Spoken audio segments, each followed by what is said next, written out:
President, Trump is said to quickly move to get some of his administration ready, as well as sign almost about 100 executive orders. Why this urgency?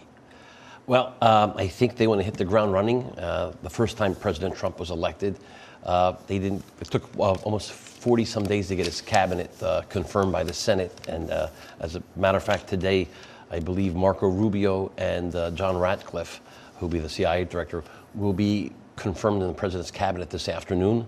And I think I was told there'll be over 200 executive orders signed today. 50 of them are legally binding, focusing on immigration and energy policy. Now, Joe, as we mentioned, he is expected to roll back many of Biden administration executive orders and put his own. Which ones come to mind?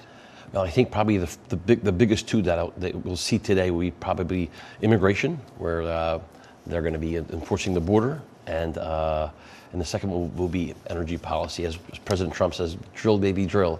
So this will be to open up areas that were restricted under the Biden administration to increase oil production and oil export. Would you say this is typically what happens when a new president takes over the reins of power? Yeah, I mean, even if you look today, President Biden made some moves as well, doing his thing. So everyone's trying to impact their legacy. So I think President Trump was very keen to state that the first day that he got in office that they were open for business, and that means to roll back a lot of the previous executive orders from the previous administration. So, yeah. Now, you are a good friend of President Trump anyway, but what are some of the changes we should expect during his 4-year term, and especially on foreign policy and with our traditional allies?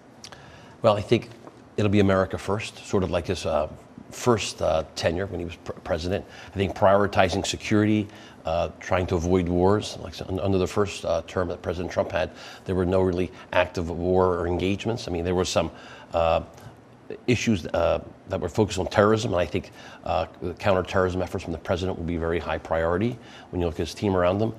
You've got Mike Waltz, who's his national security advisor. You've got Marco Rubio. So I think you've got a pretty capable group of people who the president trusts. And I think you're going to see, like I said, Marco Rubio will be confirmed today, and I think you'll see the president hitting the ground running. What do you think his approach is going to be like when it comes to the wars that we've seen continue between, the Russia and Ukraine, and also the Israel-Hamas war? Yeah, I mean, those are two big issues. Obviously, I think President Trump definitely wants to address the Russia-Ukraine matter. Obviously, you have Vladimir Putin, you have Vladimir Zelensky, and the question is how do you preserve? They both have their own issues at hand, but I think President Trump is going to end financing the war, but I think he's going to try to find some real lasting peace. And with regard to Israel and Hamas, as the president said, if the Americans are not released immediately, there will be serious consequences. So I think that when the president speaks, people are listening.